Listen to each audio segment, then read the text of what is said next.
شروع ہوا، پھر شروع ہوتے ہوتے پنجاب میں، پھر کیا کے بلوچستان کراچی تک پہنچا، چند ہی دن گزرے یہ کام یہاں شروع ہو گیا، اور یوں تحریک ختم نبوت کو کمزور کرنے کے لیے ان لوگوں نے کوشش کی۔ آج کہتے ہیں کہ ہم بڑے مجاہد ختم نبوت ہے، فلاں ہے، یہ ہے، یہ ہے۔ تحریک ختم نبوت کو 1953 کی کمزور کرنے والے یہ لوگ، انہوں نے صراط السلام شروع کرایا۔ اب ہم کہتے ہیں اگر صراط السلام جائز تھا 1953 سے پہلے، حتیٰ کہ بریلی کی جو مسجد، بریلی مولوی احمد رضا خان کی مسجد، اس میں صراط السلام تو نہیں ہوا۔ اگر یہ صراط السلام ضروری ہے، صراط السلام نہ پڑھنا گستاخی ہے، تو سب سے پہلی گستاخی کا فتویٰ ہمارے اپنے مولوی پہ آتا ہے، اس نے نہیں شروع کرایا، یہ شروع بعد میں ہونا یہاں آ رہا ہے۔ تو اس لیے یعنی صراط السلام کا اضافہ اس اعتبار سے کہ یہ بہت بعد میں شروع ہوا ہے، اور جو صحابہ کرام کی اذانیں تھیں یا محدثین اور فقہاء نے اپنی کتابوں میں جہاں اذان کے احکامات نقل کیے، کسی محدث اور فقیر نے اذان سے پہلے یا اذان سے بعد صراط السلام کا اضافہ نہیں کیا۔ بات سمجھ آ رہی ہے؟ نمبر 2، اسی پر دوسری مثال سمجھے عید میلاد النبی کو۔ اب عید میلاد النبی کے لیے لوگ قائل ہیں کہ جشن کے، جلوس کے، یا دو بات سمجھیں۔ ایک ہے نفس ذکر ولادت رسول، نبی صلی اللہ علیہ وسلم کی ولادت کا تذکرہ کرنا۔ حضرت گنگوہی رحمۃ اللہ علیہ نے فتاوی رشیدیہ میں لکھا کہ بہرحال نفس ذکر ولادت نبی مندوب اور مستحب ہے، اس میں جو کراہت اور قباحت آئی ہے وہ قیودات اضافیہ سے آئی۔ وہ قیودات کیا ہے؟ دن کا طے کر دینا، اور پھر اس پر جشن کا نکالنا، جلوس کا نکالنا، اس کو لازم اور ضروری سمجھنا، اس کے اندر غیر محرم کا اختلاط ہو جانا، اس کے اندر اس حد تک کیک کا کاٹنا، اسراف کرنا اور اس کو لازم سمجھنا، اور ایسا مصروف ہو جانا، نمازوں کی نمازوں کا رہ جانا، یہ اتنی زیادہ محارم اور بدعات شروع ہو گئی ہیں کہ اب اگر کوئی آدمی میلاد النبی، جشن عید میلاد النبی منائے گا، یہ جائز نہیں ہوگا۔ نفس ذکر ولادت کے ہم ممکن نہیں ہے، ہمارے اوپر یہ فتوے لگاتے ہیں اور کہتے ہیں کہ جی یہ اللہ کے نبی کے ذکر کو ذکر کے قائل نہیں ہے، نبی علیہ السلام کے تذکرے کی سیرت کے قائل نہیں ہے، ایسی بات نہیں ہے۔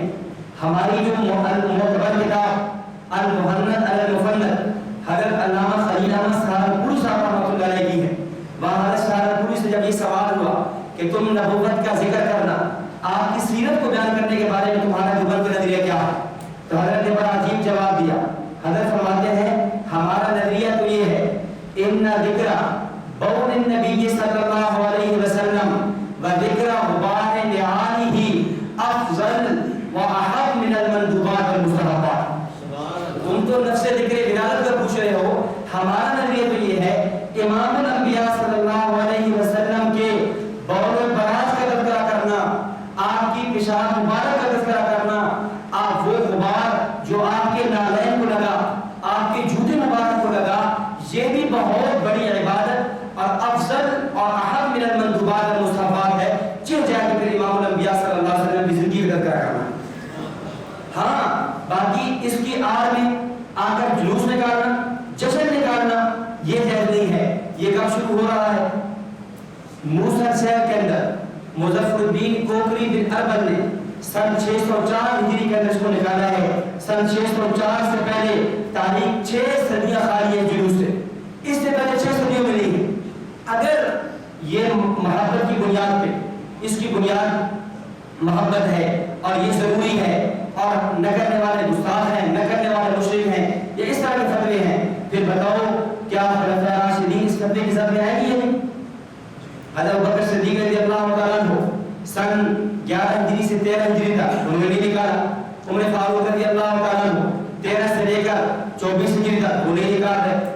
حضرت عثمان غنی 24 سے لے کر حضرت عمر فاروق رضی اللہ، عثمان غنی رضی اللہ تعالیٰ عنہ 24 سے لے کر 35 ہجری تک وہ نہیں نکال رہے۔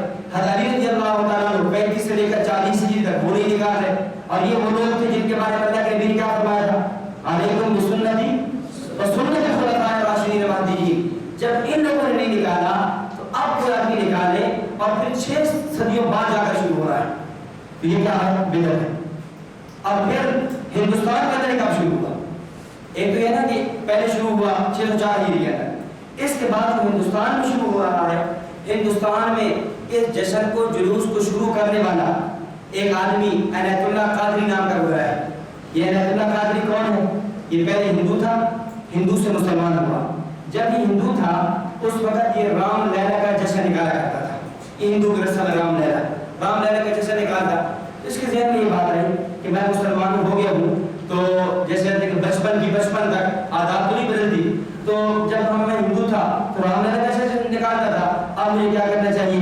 اب نبی علیہ السلام کو جلوس نکالنا چاہیے. تو چنانچہ اس لیے 1929 میں پہلی مرتبہ کشمیری بازار لاہور میں عید میلاد النبی کا جلوس نکالا. بڑے صغیر ہندوستان کے اندر یہ رسم کب شروع ہو رہی ہے؟ 1929 میں. 1929 سے پہلے جلوس کا نام نشان نہیں ہے. اس سے پہلی ساری تاریخ خالی ہے. اور آج بھی اگر آپ کشمیری بازار لاہور جائیں، اس کی قبر پہ اس کے مکان جو عنایت اللہ قادری کا مکان موجود ہے، اس کے مکان عنایت اللہ قادری کی وفات ہے 2002 میں، ابھی فوت ہوئی 2002 میں. اس کے مکان کے اوپر یہ جملہ آج بھی لکھا موجود ہے کہ بانی عید جلوس عید میلاد النبی عنایت اللہ قادری. یہ اب شروع ہو رہا ہے. اب بتائیں کہ یہ جو کام تم یعنی اتنے بعد میں شروع ہو اور اس کو پھر دین کا نام بنا کر پیش کیا جائے، نشریک ہونے والوں پر کفر اور شرک کے فتوے لگایا جائے، وہ کیوں کا جائز ہو سکتا ہے؟ اب اس پر آپ اور اشکال بھی سمجھیں. عام طور پر اشکال یہ ہوتا ہے کہ یہ چناب نگر ختم نبوت والا عالمی مجلس تحفظ ختم نبوت ہماری جماعت ہے، ہمارا قادری کی جماعت ہے اور بڑی قربانی والی جماعت ہے. تو یہ اس کا جو مرکز ہے یا ادارہ ہے وہ کہاں ہے؟ پرانا نام ربوہ ہے، موجودہ نام چناب نگر. چناب نگر کے اندر آج بھی 12 کو یعنی 12 ربیع الاول کو یہ اصحاب چناب نگر یہ جلوس نکالتے ہیں. تو اگر جلوس ناجائز ہے، عید میلاد النبی ہم نکالیں تو جلوس ناجائز ہو، تمہارا چناب نگر والا نکالے تو جائز ہے. یونٹی کرتا ہے. اب ہمارے لوگ بیچارے سنتے ہیں وہ اس بات میں چلے جا کر کہتے ہیں بابو جی یہاں دو باتیں سمجھیں. یہ جو حضرات جلوس نکالتے ہیں، ان کے جلوس نکالنے کی وجہ حکمت اور ہے اور ان کے نکالنے کی وجہ اور ہے. بس اوقات ایک ہی کام ہوتا ہے، ایک ہی عمل ہوتا ہے، ایک آدمی کرے جائز ہوتا ہے، وہی کام دوسرا آدمی کرے ناجائز ہوتا ہے. جملہ ایک ہی ہوتا ہے، ایک جملہ ایک بندہ بولے وہ جائز ہوتا ہے اور وہی جملہ دوسرا بندہ بولے ناجائز ہوتا ہے. مختصر المعانی میں علامہ تفتزانی نے ایک مثال نقل کی. ایک جملہ ہے انبت ربیع البقلہ. انبت ربیع البقلہ کا معنی کیا ہے؟ کہ موسم بہار نے سبزہ اگایا. موسم بہار نے سبزہ اگایا. یہی جملہ کافر بولے گا حکم اور ہوگا، یہی جملہ مسلمان اور مومن بولے گا حکم اور ہوگا. جب یہ جملہ مسلمان بولے گا اس کا معنی یہ ہوگا کہ موسم بہار درجہ سبب میں سبزہ اگانے والا ہے، ورنہ سبزہ اگانے کا حقیقی خالق مالک کون؟ اللہ کی ذات ہے. لیکن یہی جملہ جب کافر بولے گا، دہریہ اور مشرک بولے گا، وہ یہ کہے گا حقیقی طور پہ سبزہ اگانے کا خالق کون ہے؟ موسم بہار ہے. وہ موسم بہار کو اس کو متصرف سمجھے گا. تو یہی جملہ ایک بندہ بولے جائز ہے، دوسرا بندہ بولے ناجائز ہے. ہم کہتے ہیں ایک جلوس وہ ہے جو تم نکالتے ہو، ایک جلوس وہ ہے جو ہمارے حضرات نکالتے ہیں. ہمارے حضرات جو جس بنیاد پر جلوس نکالتے ہیں وہ یہ ہے کہ وہ جس جگہ پہ رہ رہے ہیں وہ قادیانیت کا گڑھ ہے، وہ قادیانیت کا مرکز ہے. اور یہ وہ ایسا دن ہوتا ہے جس دن میں قادیانی کے نبی اسلام کا احترام کرتے ہیں. تو یہ لوگ جلوس نکالتے ہیں، قادیانیوں کے گھروں میں جاتے ہیں اور جا کر دعوت اسلام پیش کرتے ہیں اور کہتے ہیں قادیانیوں آج امام الانبیاء خاتم النبیین محمد رسول اللہ صلی اللہ علیہ وسلم کی پیدائش کا بھی دن ہے، وفات کا بھی دن ہے. خدا اس نبی کا نام یہ ہے کہ تم اس نبی کی ختم نبوت پہ ایمان لے آؤ. مرزا قادیانی کانا ملعون دجال شاطر اور مکار اس سے توبہ طلب ہو جاؤ، اس پہ لعنت کرو، امام الانبیاء کا کلمہ پڑھ لو. یہ ان کی جلوس نکالنے کا مقصد یہ ہے. بخلاف تم جلوس نکالتے ہو، تمہارے جلوس نکالنے کا مقصد یہ نہیں ہے. تم جلوس کو ضروری سمجھتے ہو، لازم سمجھتے ہو، اس میں گناہ کے کام کرتے ہو، اس کو عید کا نام دیتے ہو اور اس کے اندر کیا کیا خرافات اور بدعات کرتے ہو. اور پھر جو آدمی جلوس میں شریک نہ ہو اس پہ کفر اور شرک کے فتوے لگاتے ہو. بخلاف اس جلوس کے اندر کوئی آدمی شریک نہ ہو تو ہمارے اکابر کبھی اس پہ شرک تو بہت دور کی بات ہے، اس پہ فاسق اور فاجر ہونے کے بھی فتوے نہیں لگاتے. اس لیے اس جلوس کی حیثیت اور ہے اور تمہارے اس جلوس کی حیثیت اور ہے. تو دونوں میں فرق ہے. اس لیے ان کا جلوس نکالنا جائز ہے، تمہارا جلوس نکالنا جائز نہیں. بات سمجھ آ رہی؟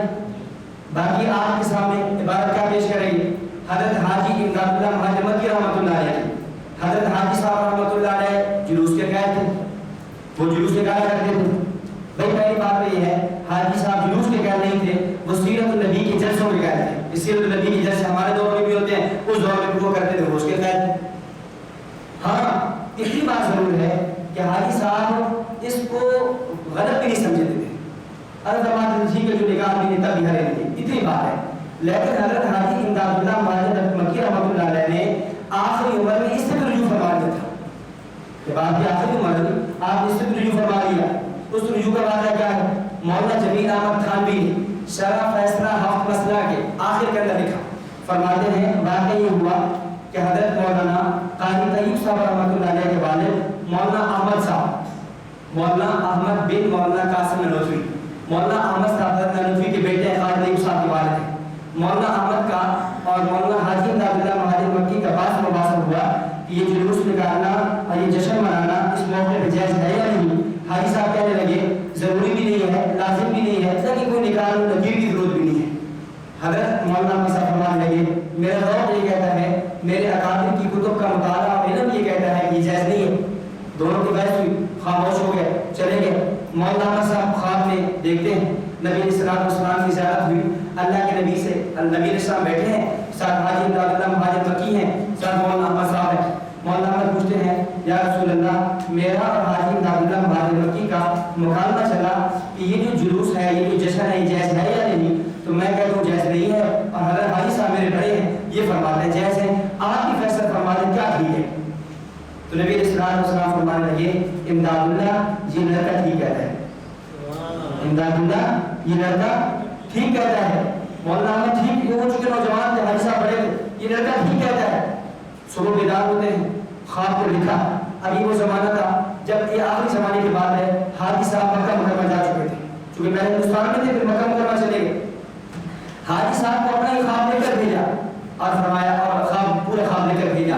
تو حاجی صاحب رحمۃ اللہ علیہ جب یہ خواب پڑھا تو پڑھنے کے بعد فرمانے لگے اپنے جو حاضرین تھے تم گواہ ہے نا، آج کے بعد میں اس بات پر جو قائل تھا اس سے میں رجوع کرتا ہوں، اور میرا موقع وہی ہوگا جو مولانا احمد کا تھا ہے، یا مولانا رشید احمد کا وہی کا ہے، دیگر حضرات کا تھا، وہی موقع پہ میں بھی کاربن رہوں گا، اور یہ جو خواب ہے اس کو میرے کفن کے اندر رکھ دینا۔ تو یہ ہے اس کی حقیقت۔ تو پہلی بات یہ ہے کہ حضرت حاجی صاحب کی جلوس میں تمہارے جلوس میں فرق ہے۔ حاجی صاحب لازم ضروری نہیں سمجھتے تھے، تم کیا سمجھتے ہو؟ لازم ہو سکتے ہیں، کیونکہ حکم کی اہمیت سے بھی جو حکم بدل جاتا ہے نا۔ نمبر 2، حاجی صاحب رحمۃ اللہ علیہ نے رجوع کر لیا تھا اور تمہارا آج تک یہ کام چلا رہا ہے۔ تو یہ یعنی پہلا اصول جو ہے اس کے حوالے سے میں نے آپ کے سامنے بات عرض کر دی ہے کہ یہ صلاۃ و سلام کو مطلقاً سلام و سلام جائز ہے، لیکن جب اس کی تقلید آزان سے پہلے کر لی جائے جائز ہوگا۔ اسی طرح مطلقاً نبوت کا ذکر کرنا مستحسن ہے، مندوب ہے، مستحب ہے، ہمارا کعبے کا شیوا و طرز ہے، لیکن اس کو ایک دن میں خاص کرنا اور خاص کیفیت اور حیثیت پر خاص کر دینا یہ ناجائز ہوگا۔ آگے دیکھو دوسرا اصول یہ ہے کہ عبادات میں اپنی طرف سے اوقات اور کیفیات کا تعین کرنا، عبادات میں اپنی طرف سے اوقات اور کیفیات کا تعین کرنا۔ عبادت ہے، اب عبادت کا وقت شریعت نے بیان کی ہے، کوئی آدمی شریعت کے بیان کرتا وقت سے ہٹ کر اپنا وقت بیان کر دیتا ہے، اپنے وقت کی تعین کر دیتا ہے۔ مثال کے طور پہ دعا مانگنا، اب یہ دعا مانگنے کے اوقات کو شریعت نے بتایا کہ فلاں فلاں موقع پہ دعا مانگی جائے، یہ قبولیت کے لائق ہوتی ہے، اس موقع پہ دعا مانگنا جائز ہے یہ ہے۔ لیکن کوئی آدمی اس دعا کو خاص کر دیتا ہے جنازے کے بعد دعا مانگنے پر، شریعت نے کیا ہے اس جنازے کے فوراً بعد دعا کو خاص نہیں کیا، لیکن کوئی آدمی اپنی طرف سے اس کیفیت کو متعین کر دیتا ہے اور اس بات کا خیال ہو جاتا ہے کہ جنازے کے بعد کیا کیجیے، دعا کیجیے۔ اب یہ جنازے کے بعد دعا کا نبی رکھا رہے گا، چونکہ یہ وہ کیفیت ہے جو شریعت نے متعین نہیں کی۔ اور پھر ہوتا کیا ہے، تمام وہ آیات جن کے اندر دعا کی فضیلت وارد ہوئی ہے، مثلا اذا سألك عبادي عني فإني قريب أجيب دعوة الداعي إذا دعان، اس طرح ان الذين يستكبرون عن عبادتي أي دعائي، مفسرین نے لکھا سيدخلون جهنم داخلين، الدعاء مخ العبادة۔ اس طرح کی جتنی بھی احادیث اور آیات ہیں یہ پیش کر کے جنازے کے بعد دعا کا استعمال کیا جاتا ہے. بھئی بات یہ ہے کہ نفس دعا کا جواز تو ہے، نفس دعا تو ثابت ہے، لیکن اس دعا کو خاص موقع پہ متعین کر دینا، اس کو متعین کر دینا جنازے کے بعد کے لیے جائز نہیں ہے. اور اس پہ عام طور پہ دلیل کیا پیش کرتے ہیں؟ ابن ماجہ کی روایت پیش کرتے ہیں. ابن ماجہ میں روایت موجود ہے، نبی علیہ السلام علیہ وسلم نے فرمایا اذا صلیتم علی المیت فاخلصوا له الدعاء، جب تم میت پر نماز پڑھو تو اس کے لیے دعا کرو. اب اہل بدعت کہتے ہیں حدیث میں آیا کہ جب میت پر نماز پڑھو تو دعا مانگو، تو ہم نماز پڑھتے ہیں، نماز کے بعد دعا مانگتے ہیں، اس لیے ہمارا دعا مانگنا یہ حدیث کے مطابق ہے.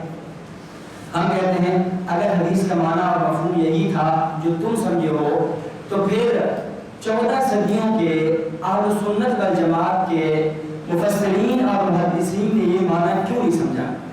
اگر معنی حدیث کا یہی تھا، اگر حدیث کا معنی یہی تھا جو تم کہہ رہے ہو، تو پھر محدثین مفسرین نے کسی نے بھی اس حدیث کے معنی نہیں لکھا.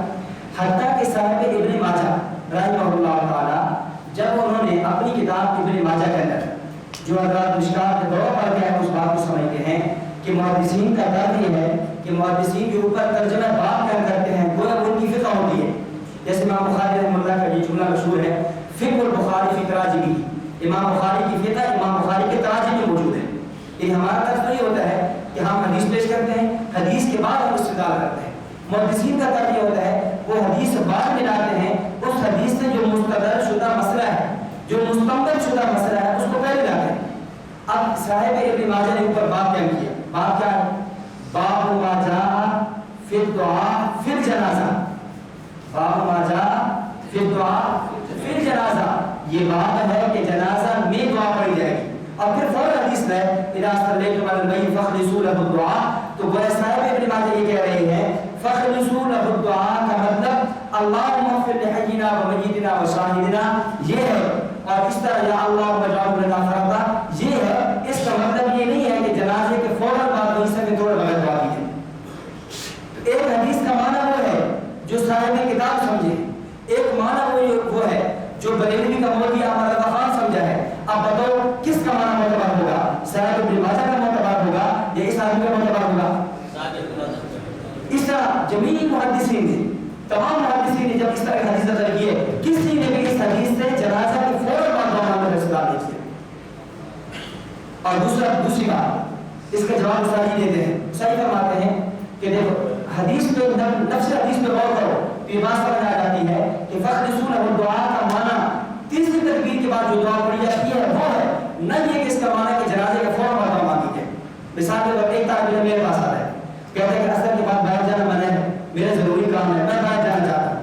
طالب علم چھوٹا ہے، میں کہتا ہوں بھائی ٹھیک ہے آپ جائیں، لیکن خیال کرنا جب آپ باہر جائیں تو روڈ خلال سے کراس کرنا، جب آپ باہر جائیں تو روڈ خلال سے کراس کرنا. اب کیا اس کا یہ معنی ہے کہ پہلے آپ باہر نکل جائیں، پہلے روڈ کراس کرنے نکل جائیں، اس کے بعد روڈ خلال سے کراس کرنا، یا اس کا یہ معنی ہے کہ جب باہر نکل رہے ہوں نفس سے نکلنے کے فعل کے وقت روڈ کو کراس کرنا؟ کیا معنی ہے اس کا؟ بھائی دو بات ہے نا، ایک یہ ہے کہ پہلے آپ روڈ کراس کریں پھر خیال کریں، ایک یہ ہے کہ جب آپ نکلنے لگے اس وقت روڈ کراس کریں.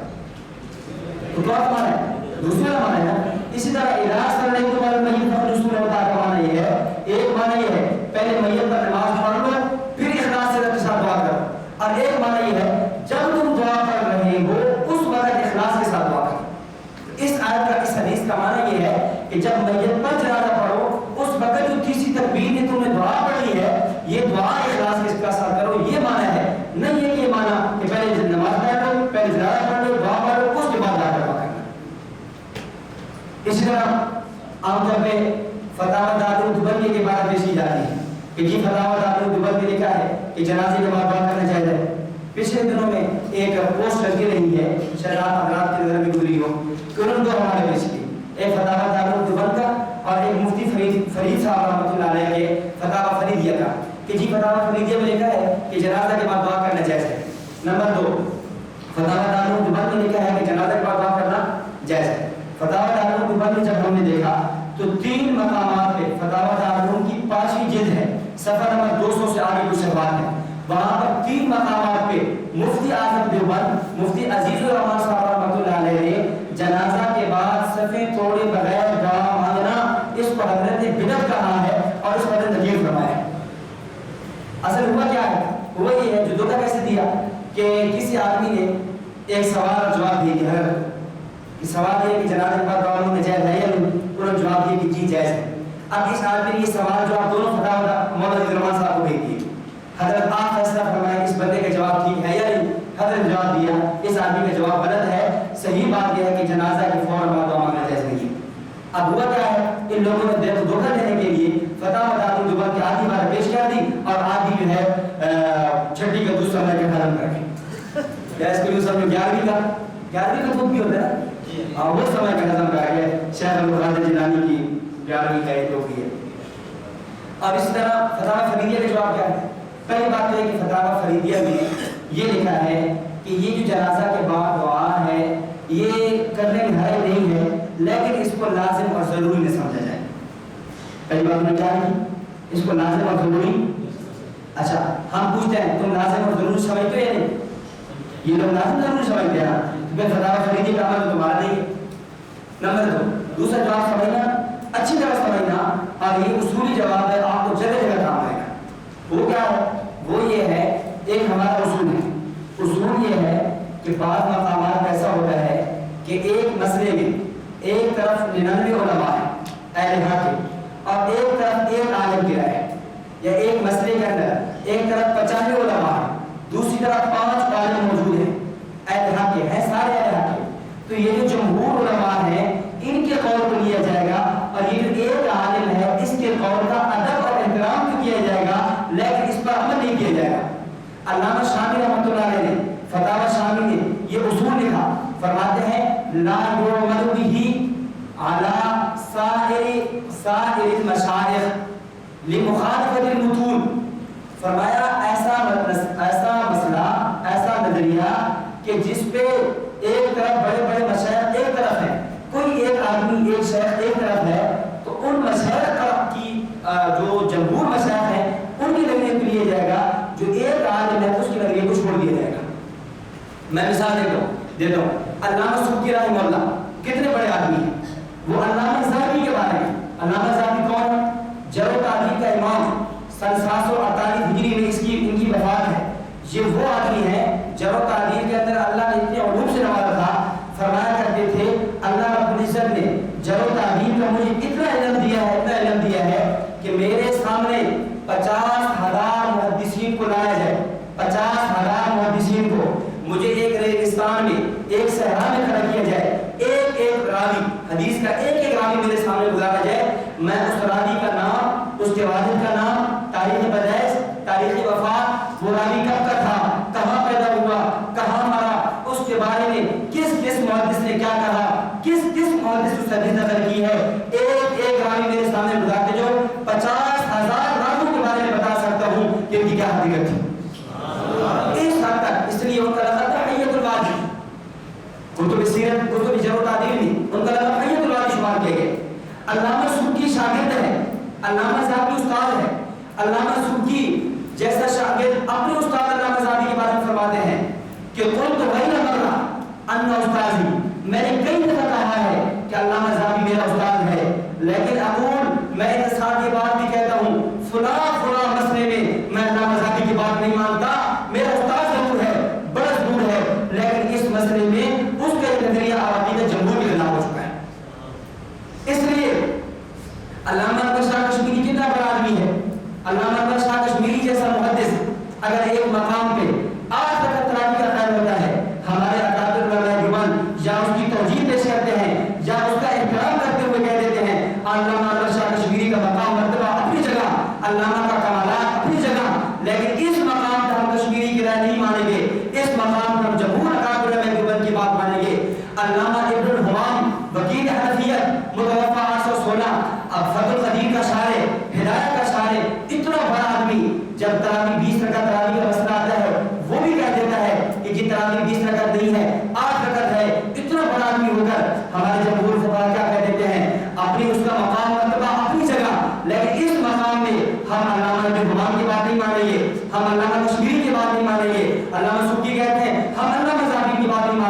ہم بھی کہتے ہیں. اسی طرح مفتی فرید صاحب رحمہ اللہ کا مقام مرتبہ مسلم ہے.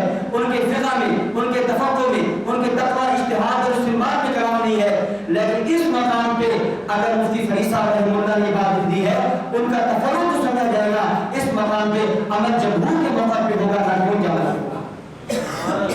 یہ اصول ہے، اس میں یاد رکھیے. بہت سے مقامات پہ آپ کو سمجھ آئے گی، بہت سے مقامات پہ عقائد نظریات کے اندر کوئی ایک عالم دوسرے کو کھڑا ہوگا اور مخالف کیا کرے گا؟ اس ایک عالم کا عقیدہ پیش کرے گا. اس میں کئی مثالیں دی جا سکتی ہیں. میں بات کروں، بات بہت لمبی ہو جائے گی، لیکن یہ ہے ایک اصول سمجھ لیں. مفتی فرید صاحب نے فرما دیا تو پہلی بات یہ ہے مفتی صاحب نے لازم اور ضروری نہیں سمجھا. نمبر دو، اگر لازم ضرور سمجھ لیں تب بھی جمہور مشائخ جب اس طرف ہیں وہ جنازے کے بعد دعا کا خیال نہیں ہے تو ہم بھی جنازے کے بعد دعا کا قائل نہیں.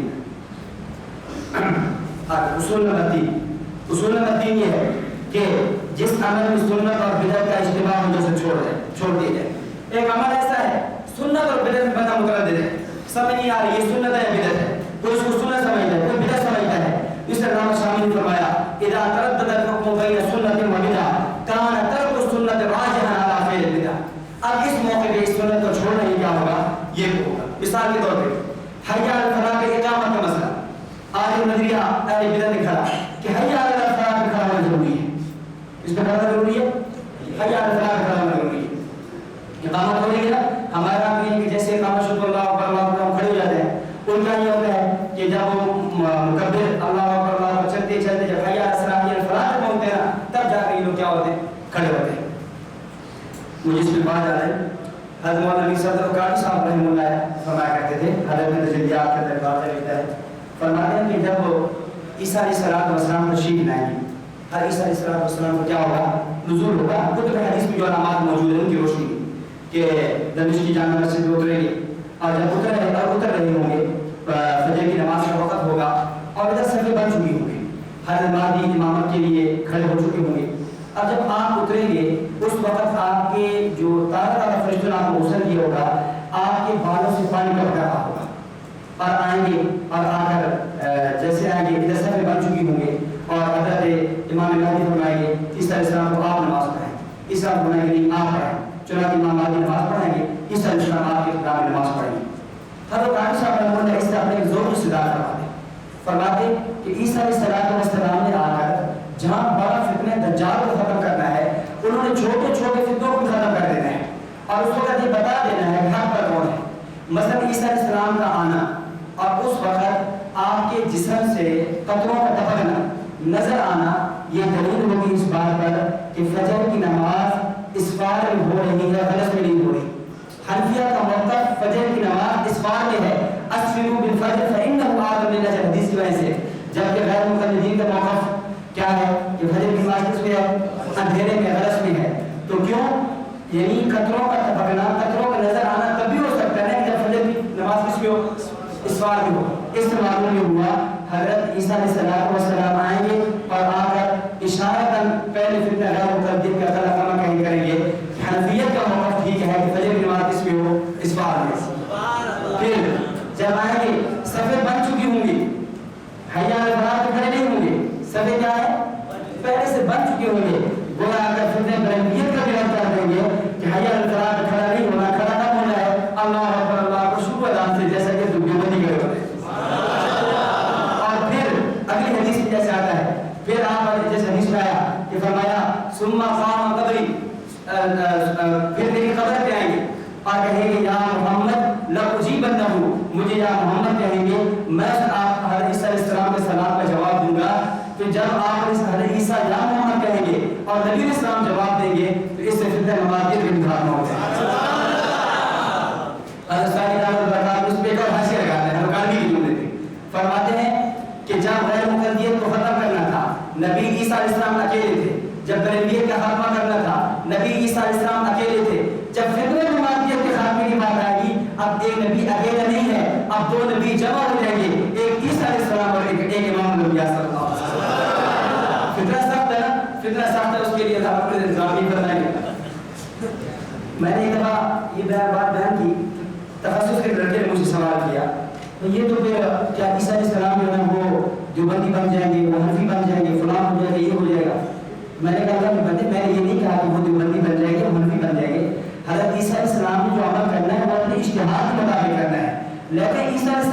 اجتہاد ہوگا وہ اجتہاد حنفیت کی تعین میں جائے گا. حضرت عیسیٰ علیہ السلام کا جو اجتہاد ہوگا وہ دیوبندیت کی تعین میں جائے گا. یہ مطلب نہیں ہے کہ وہ دیوبندی بن جائے گی حنفی بن جائے گی.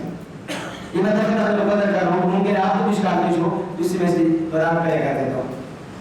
تو تیسرا اصول حی علی الفلاح پہ کھڑا ہونا. ہم نے کہا اس کے بارے میں چونکہ عمل متردد ہے سنت ہے یا بدعت ہے اسے تو چھوڑ دینا مناسب ہے اور اس کے لیے کیا ہے کہ حی علی الفلاح پہ کام کھڑا نہ ہونے کی کیا ہے شروع میں کھڑا ہو جائے.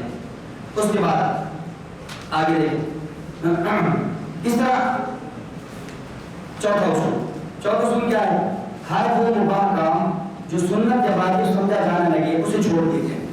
کام مباح تھا عمل مندوب تھا مستحب تھا لیکن لوگوں نے وجوب کا درجہ دینا شروع کر دیا. اس لیے صاحب مرقات کے اندر اشیاء النمات میں علامہ طیبی نے ملا علی قاری دیگر علامہ نے باتیں کی ہے من اصر علی مندوب فقط اصابہ الشیطان. جو آدمی کسی امر مندوب پہ اپنے مباح پہ اصرار کرے گا اس پہ دوام کرے گا اس کو چھوڑنا ضروری ہوگا. اس لیے اگر کوئی آدمی امر مندوب کو امر مستحب کو لازم اور ضرور سمجھا چھوڑ دیا جائے گا. مثال کے طور پر انگوٹھے چومنا. اب ایک منٹ کے ہم مان لیں پہلی بات ہے کہ انگوٹھے چومنے کی جو روایت حضرت صدیق اکبر رضی اللہ عنہ کی پیش کی جاتی ہے وہ روایت موضوع ہے. مستدرک الفردوس علامہ دہلوی کی جو روایت ہے اس کو علامہ ذہبی نے بھی موضوع کہا علامہ ملا علی قاری نے بھی مرقات میں موضوع کہا دیگر کئی محدثین اس روایت موضوع کہا ہے. کہتے جی ہم نبی صلی اللہ علیہ وسلم کا جب نام آ دینا تو میٹھی میٹھی بھائی کیا کرتے ہیں انگوٹھے چوم رہے ہیں. بھائی انگوٹھے کیوں چومتے ہیں؟ جی محبت کی وجہ سے. بھائی آپ کو پھر نبی علیہ السلام کے نام سے محبت ہے اللہ کے نام سے محبت نہیں ہے پھر اللہ کے نام پر بھی انگوٹھے چومو. اگر محبت کے انگوٹھے چومنا ہے تو پھر کیا بات ہے کہ 1,00,000 پہ 24,000 یا 44,000 صحابہ کرام میں سے کتب احادیث میں ایک صدیق کی روایت ملتی ہے کہ وہ نبی علیہ السلام کے نام پر انگوٹھا چوم رہا ہے. باقی صحابہ کرام کی جماعت آپ کے نام آنے پر انگوٹھا کیوں نہیں چوم رہی؟ جب دن میں مسجد نبوی سے 5 دفعہ اذان کی آواز بلند ہوتی صحابہ کرام دیکھتے تو اگر کسی صحابی نے انگوٹھا چوما ہوتا یا صدیق والی روایت میں صحیح ہوتی تو کسی کا تو ساتھ ہوتا. اس لیے یہ انگوٹھا چومنے والی روایت کیا ہے ضعیف ہے. ایک منٹ کے لیے اعلیٰ سبیل تنزل ہم تسلیم کر بھی لیں تو زیادہ سے زیادہ انگوٹھا چومنا کیا ہوگا مستحب ہوگا مباح ہوگا مندوب ہوگا. لیکن تم لوگوں نے کیا کر دیا اس مباح اور مندوب پہ تم نے اصرار شروع کر دیا اس پہ دوام شروع کر دیا ہے. اب اس اصرار اور دوام کی وجہ سے یہ مندوب مباح مستحب عمل بھی بدعت ہو جائے گا. اب اس کو چھوڑنا ضروری ہوگا. کیوں؟ اس لیے فوق المقال فی خلفاء پیر سیاد اہل بدعت کی کتاب چھپی ہے اس میں لکھا کہ جو آدمی انگوٹھا نہیں چومتا خطرہ ہے کہ وہ جہنم میں جائے گا. الیاذ باللہ. میں کہتا ہوں کہ یہ جو جہنم میں جانے کی دھمکی اور وعید دی جا رہی ہے یہ ترک واجب میں ترک مندوب میں ہوتی ہے. بھائی جہنم میں جانے کی دھمکی ترک مندوب میں تو نہیں ہوا کرتی. وہ جہنم میں جانے کی دھمکی کس پہ ہوتی ہے ترک واجب میں. گویا کہ تم نے نظریہ اس کو کیا سمجھ لیا ہے واجب اور ضرور سمجھ لیا ہے. جب اس کو واجب اور ضروری سمجھا ہے تب اس کا چھوڑنا کیا ہوگا واجب ہوگا. پانچواں اصول آخر حنفی ہونے کی حیثیت سے کسی بھی حکم کے ثبوت کے لیے قرآن کریم اور احادیث مبارکہ سے تفسیر کے رائے پیش نہ کی جائے بلکہ فقہ حنفی کی کتب سے بات پیش کی جائے. یہ عام فہم اصول ہے جو آپ ہر بندے کو پیش کر سکتے. اس کو اچھی طرح سمجھو. دیکھو آپ کا کسی میں مثال کرتا ہوں آپ کا کسی گٹی سے مناظرہ ہے مناظرے کا طرز طرف کر رہا ہوں. مثلا مناظرے کا عنوان کیا ہے صلاۃ والسلام اذان سے پہلے صلاۃ والسلام ہے. اب اس عنوان مناظرہ چلا تو آپ اسے یہ کہیں کہ بھائی آپ یہ بتائیں یہ درود شریف نماز والا ہے کیا یہ فقہ ہے؟ تم بھی فقہ حنفی ہو نا ہم بھی حنفی ہیں. بریلی بات ہے آپ کو اہل سنت و جماعت حنفی لکھتے ہیں تم بھی حنفی ہم بھی حنفی. یہ جو نماز کے اندر درود شریف ہے کیا فقہ حنفی ثابت ہے؟ آپ دکھا دو. آپ نے یہ کہنا ہے اس نے آپ کے سامنے فقہ حنفی کی کتب کے انبار لگا دے کیا قبولی ہے قد الدخایا ہے شرع رکایا ہے عمدہ الرعایا ہے ہدایہ ہے بدایہ ہے نقایہ ہے رد المختار ہے تنویر الابصار ہے خطاب شامی ہے مقصود ہے سیر ہے زیادات ہے بحر الرائق ہے نہر الفائق ہے تبیین الحقائق ہے. جتنی کتب اس کے سامنے کا ہم پیش کر دے گا. کیا یہ دکھانے کے لیے جی ہاں نماز کے اندر درود شریف حنفی نے فقہ حنفی نے لکھا ہے. اب آپ مجھے سوال کرو یہ جو جنازے کے اندر دوسری تکبیر کے بعد درود شریف پڑھتے ہیں فقہ حنفی میں کسی نے لکھا ہے؟ اب اس پہ بھی یہ ساری کتابیں آپ کو دکھا دے گا. اب تیسرا سوال کرو کہ یہ جو اذان سے پہلے والا درود شریف ہے یہ فقہ حنفی میں کسی نے لکھا ہے؟ اب فوراً کہے گا اے فقہ حنفیہ کو چھوڑو، قرآن نہیں پڑھتے ہو؟ اللہ تعالیٰ نے فرمایا ان اللہ و ملائکتہ یصلون علی النبی یا ایھا الذین آمنوا صلوا علیہ وسلموا تسلیما۔ وہی بات یہ ہے کہ نماز کا دروس ثابت تھا، فقہ حنفیہ نے لکھا، جنازے کے اندر پڑھے جانا دروس ثابت تھا، فقہ حنفیہ نے لکھا۔ اگر اذان سے پہلے بعد والا دروس ثابت ہوتا، فقہ حنفیہ نے اس کو کیوں نہیں لکھا؟ اگر اس آیت سے فقہ حنفیہ نے جہاں اور مقامات کا دروس سمجھا، اگر اذان سے پہلے بعد والا دروس ہوتا تو فقہ حنفیہ اس کو بھی لکھتے۔ اور یہ اصول صرف ہمارا نہیں ہے کہ بحیثیت حنفی ہونے کے ہمیں سب سے پہلے حنفی یعنی کتب حنفیہ کو، فقہ حنفی کو دیکھا جائے گا۔ یہ اصول خود اہل بدعت کو علماء کرام میں مسلم ہے۔ احمد خان نہیں بھی اٹھو جاؤ تھا، نئی الدین مراد آبادی کی تفسیر نہیں لکھو، اور مولویوں کی بڑی بڑی کتابوں کے اندر یہ اصول لکھا کہ فقہ کے حوالے جات موجود ہیں، پڑھ لینا۔ ان کے اندر انہوں نے یہ لکھا ہے کہ ہم نے بحیثیت حنفی ہونے کے تمام اعمال اور سنت کو ثابت کرنے کے لیے ہمیں فقہ حنفی میں دیکھا جائے، ہمیں خود قرآن حدیث سے استدلال نہیں کرنا چاہیے۔ یہی بات ہم ماتوں سے کہتے ہیں، تم بھی اپنے آپ کو دیوبندی کہتے ہو، ہم بھی دیوبندی کہتے ہیں۔ حیات انبیاء علیہ السلام کا مسئلہ، ثواب اور عذاب کا مسئلہ، توسل و استشفاء کا مسئلہ، ارد اعمال و سماع موت کا مسئلہ ثابت کرنا ہے تو بجائے ڈائریکٹ قرآن سے استدلال کرنے کے، بجائے ڈائریکٹ حدیث سے استدلال کرنے کے، جب تم بھی اپنے آپ کو دیوبندی کہتے ہو تو علماء دیوبندی کتابوں سے پیش کیا جائے گا۔ مناظرے کا اصول یاد رکھیں، مناظرے کا اصول یہ ہے جس جو کم سے کم نسبت ہے، جس میں فریقین مساوی کھڑے ہیں، سب سے پہلے دلیل وہاں سے پیش کی جائے گی۔ دیکھو اہل سنت والجماعت احناف دیوبند، اہل سنت والجماعت یا اہل سنت والجماعت جب بریلوی کی طرف آ جائیں، اب یہ حنفیت کے دونوں برابر کھڑے ہیں، اس لیے دونوں فریق حنفیت سے پیش کریں گے۔ اس طرح اگر آپ بریلویت موادیت کے حوالے سے آئیں تو وہاں پر دیوبندیت میں دونوں برابر کھڑے ہیں، تو اس لیے ان دونوں کو چاہیے کہ کس سے ثابت کریں؟ دیوبندی سے ثابت کریں۔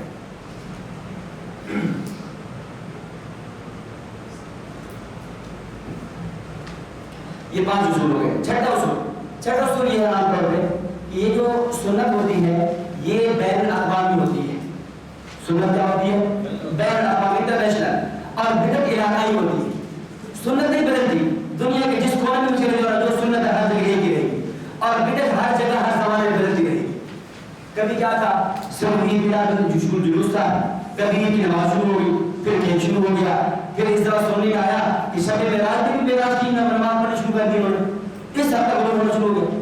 تو بدعات بدلتی رہیں گی، لیکن سنت کیا ہے وہ نہیں بدلے گی، ہر علاقے کی بدعت کیا ہوگی؟ مختلف ہوگی۔ اور نمبر 7 اصول یہ ہے کہ اس کو میں یوں کہوں شاید بجانا ہوگا کہ سنت حلالی ہوتی ہے اور بدعت حرامی ہوتی ہے۔ بدعت کیا ہوتی ہے؟ حرامی ہوتی ہے۔ سنت کا کیا ہوتا ہے؟ چلیے اس میں آپ ایک لطیفہ بھی سنا دوں، واقعہ بھی سنا دوں۔ مفتی محمود حسن گنگوئی صاحب رحمۃ اللہ علیہ المتوفی 1998 شیخ الحدیث مولانا محمد زکریا صاحب رحمہ اللہ کے اجل خلفاء میں سے، جن کا فتاوی محمودیہ 25 جلدوں میں چھپا ہے۔ اور وہ جا رہے تھے ٹرین کے اندر، ایک بریلوی صاحب بیٹھا ہوا تھا، تو اس بریلوی نے کچھ ایسے باتیں کی، تو پھر دوران بات کرنے لگا مولانا صاحب، تو حضرت نے فوراً روک لیا۔ حضرت فرمایا بھائی مجھے مولانا آپ نے کہا ہے، اور آپ کے مولوی عمر صاحب نے لکھا ہے جو آدمی کسی دیوبندی مولوی کو مولانا کہے گا وہ حرام زادہ ہوگا۔ وہ کیا ہوگا؟ حرام کا ہوگا۔ اور ظاہر ہے جب کوئی آدمی بدعت کرے تو شاید نسبتی لگا کر اسے بدعتی کہہ دیا جاتا ہے، اور جو کوئی آدمی بقول احمد رضا خان کے حرام کا ہو جائے تو شاید نسبت کی لگا کر اسے کیا کرنا چاہیے؟ اگر فرماتے ہیں پورے گاڑی کے سفر میں وہ دوبارہ نہیں بولا۔ اچھا، تو بیان کر رہا تھا سنت کا نسب نہیں ہوتا، سنت کا نسب ہوتا ہے، بدعت کا نسب نہیں ہوتا۔ سنت آپ پیش کریں گے، آپ شروع سے لے کر آخر تک چلتے چلیں گے، چلتے جائیں گے، آپ کو سنت کا نسب ملے گا۔ اس کے برخلاف جب آپ بدعت پیش کریں گے، بدعت سے آپ کو نسب نہیں ملے گا۔ سنت کیا ہے؟ مثال کے طور پہ آپ کو حدیث میں پڑھتے ہو، شمائل ترمذی ہماری ہے جس میں نبی اسلام کی سنتوں کا تذکرہ ہے۔ باب ما جاء فی امامۃ رسول اللہ، نبی اسلام کا امامہ کیسا تھا۔ باب ما جاء فی سوا رسول اللہ، نبی علیہ الصلوۃ والسلام کی مسواک مبارک کیسے تھی، آپ علیہ الصلوۃ والسلام کی خلشوا کیسی تھی، خوشبو مبارک کیسی تھی، ہر ایک کی، اور اس ہر ایک پہ ہم اپنی سند پیش کرتے ہیں، ہر ایک پہ. مثال کے طور پہ میں جناب کی اپنی سند سنا دوں کہ آپ نے سنن پیش کی ہے، ترمذی شریف ہے، ترمذی شریف ہے، میں نے ترمذی شریف پڑھی حضرت مولانا رشید اشرف صفی صاحب سے رحمہ اللہ. مولانا رشید اشرف صفی صاحب رحمہ اللہ نے پڑھی، استاد محترم شیخ الاسلام مفتی محمد تقی عثمانی صاحب نے، مفتی محمد تقی عثمانی صاحب نے پڑھی مولانا سلیم اللہ خان صاحب سے، مولانا سلیم اللہ خان صاحب نے پڑھی سید حسین احمد مدنی سے، سید حسین احمد مدنی نے پڑھی شیخ الہند محمود حسن دیوبندی سے، شیخ الہند محمود حسن دیوبندی نے پڑھی مولانا قاسم ندوی سے، مولانا قاسم ندوی رحمۃ اللہ علیہ نے پڑھی شاہ عبد الغنی سے، شاہ عبد الغنی نے پڑھی شاہ اسحاق سے، شاہ اسحاق نے پڑھی شاہ عبد العزیز مدد دہلوی سے، شاہ عبد العزیز مدد دہلوی نے پڑھی اپنے والد گرامی شاہ ولی اللہ سے، شاہ ولی اللہ رحمہ اللہ نے پڑھی ابو طاہر الکردی سے، ابو طاہر الکردی نے پڑھی حسن بن ابراہیم سے، حسن بن ابراہیم نے پڑھی سلطان بن احمد سے، سلطان بن احمد نے پڑھی شہاب الدین سبکی سے، شہاب الدین سبکی نے پڑھی الشیخ نجم سے، الشیخ نجم نے پڑھی زین الدین زکریا سے، زین الدین زکریا نے پڑھی عبد الرحیم الشافعی سے، عبد الرحیم الشافعی نے پڑھی الشیخ عمر المرادی سے، الشیخ عمر المرادی نے پڑھی الشیخ عمر الطبرس البغدادی سے، الشیخ عمر الطبرس البغدادی نے پڑھی قاضی زاہد سے، قاضی زاہد نے پڑھی ابو العباس سے، ابو العباس نے پڑھی عبد الجبار الجراحی سے، عبد الجبار الجراحی نے پڑھی امام ابو موسیٰ الترمذی سے، امام ابو موسیٰ الترمذی نے پڑھی علی بن حجر سے، علی بن حجر نے پڑھی علی بن مسلم سے، علی بن مسلم نے پڑھی امام اعظم ابو حنیفہ نعمان بن ثابت سے، امام اعظم ابو حنیفہ نے پڑھا 6 صحابہ کرام حضرت جابر بن عبداللہ، انس بن مالک، عائشہ بن حجر، واسطہ بن اسقا رضوان اللہ علیہم اجمعین سے، اور ان تمام نے پڑھا امام الانبیاء محمد رسول اللہ صلی اللہ علیہ وسلم. سنت کا سب ہویا نہیں اور بدعت کا سب ہوتا. پوچھو بھائی یہ اذان کب سے شروع ہوئی، یہ پوچھو بھائی عید میلاد النبی کب سے شروع ہوئی. اچھا جی اسی طرح دیگر جتنے بھی بدعات ہیں، یہ قبر کے اذان یہ کب سے شروع ہوئی، انگوٹھا چومنا کب سے شروع ہوئی، اس طرح جلوس وغیرہ جشن وغیرہ، یہ ساری چیزیں آپ کی پوچھتے چلے جائیں، آپ کو نسب نبی کے سامنے نہیں پہنچے گا، درمیان میں رک جائے گا. کوئی 604 میں شروع ہو رہی ہے، کوئی 7 میں شروع ہو رہی ہے، کوئی 8 صدی ہجری میں، کوئی 9 میں، کوئی موجودہ زمانے میں، اس طرح یہ بدعات شروع ہوتی ہیں. تو یہ آپ حضرات کے سامنے چند اصول پیش کر دیے تھے. اب وقت بہت مختصر ہے، 10 منٹ رہ گئے ہیں اور کوشش کرنی ہے کہ اسی نشست کے اندر خیال کو پورا کرنا ہے. آگے شبہات رہے گا، 10 شبہات ہیں، اس سے ڈیڑھ گھنٹے کی نشست دی ہے تاکہ بات پوری ہو جائے، لیکن پھر بھی پتہ نہیں بات پوری ہوگی یا نہیں ہوگی. میں اتنا ہی اختصار کے ساتھ ہے کہ شبہات ان کو نظر کر کے اس کو بات پورا کرتے ہیں تاکہ اگلی نشست میں پھر کو اور خواہش نہیں کرے. یہ بات کی فرشی آ رہی ہے، ان کے جوابات اکٹھے کیے جائیں گے. یوں نہ ہر نشست کا جواب دینا، پھر جواب دینے کے لیے مستقل موقع چاہیے، بہت سارا ٹائم لگ جائے گا جواب دینے کے لیے. اس لیے بہت سی چیزیں ایسی ہیں کہ وہ آپ کے اشکالات جو دھیان ہوتے لگنے سے ختم ہو جائیں گے، کچھ اگلے صدقوں میں ہو جائیں گے. مثلا ایک آدمی ایک طالب علم نے مجھ سے پوچھا اذا صلیت من بیت فخرج له الدعاء، اس حدیث کا جواب کیا ہے؟ جواب ہو گیا. اس طرح کتنی چیزیں ایسی ہیں ان کے جوابات ہوتے چلے جائیں گے، مختلف آ جائیں گے. اس لیے آپ نے جلدی نہ کریں. اب اس میں مجھے کئی واقعات آنے شروع ہو گئے. ہمارے جو طلباء ہیں نا یہاں کے مرکز میں پڑھنے والے، وہ ہنس بھی رہے ہیں، وہ سمجھ رہے ہیں. تو صاحب جب کسی بات کی بات یاد آتا ہے پھر ہمارا سبق بھی پورے کھنڈونی بات نہیں کر جاتا ہے. صحیح. مولانا عبد الماجد دریا بانی حضرت تھانوی صاحب کی نشست مجلس میں آئے اور کچھ 7 اعتراض لے کر رہے. کتنے کا 7 اعتراضات لے کر رہے. مولانا تھانوی نے کہا حضرت میرے 7 اعتراضات ہیں، کچھ آپ پر، کچھ دین اسلام پر، کچھ آپ کی کتب پر، کچھ آپ کی تعلیمات پر، کچھ آپ کے مسلک منہج پر. حضرت فرمایا کہ تو ایسے کر 3 دن میری نشست میں بیٹھ، 3 دن میری مجلس میں بیٹھ، 3 دن میرے درس میں بیٹھ، 3 دن کے بعد تیرے اشکالات ہو جائیں گے، میں حل کر دوں گا. مولانا عبد الماجد والی صاحب فرماتے ہیں میں 3 دن حضرت کی نشست میں حضرت کی مجلس میں بیٹھا. جب 3 دن گزر گئے، 3 دن گزرنے کے بعد حضرت نے مجھے بلایا، فرمایا لے عبد الماجد لے اپنے اشکالات. تو مولانا عبد الماجد صاحب فرمانے لگے حضرت وہ سارے اشکالات ختم ہو گئے. مشکلات کیا ہو گئے؟ اعتراضات ختم ہو گئے. مولانا عبد الرحمن نعمانی حضرت بانی تبلیغ مولانا ریاض دہلوی رحمۃ اللہ علیہ بانی تبلیغ متوفی 1944 ان میں کہا کہ تبلیغی جماعت کے حوالے سے حضرت آپ نے تبلیغی کا کام شروع کیا ہے، یہ اعتراض ہے، یہ اشکال ہے، یہ اشکال ہے، فلاں ہے فلاں ہے. حضرت فرمایا تو ایسا کر میرے ساتھ سروہ لگا، میرے ساتھ کیا لگا؟ 3 دن لگا سروہ لگا. اپنے اعتراضات لکھے، سروے کے بعد وہ اعتراضات مجھے دے دینا.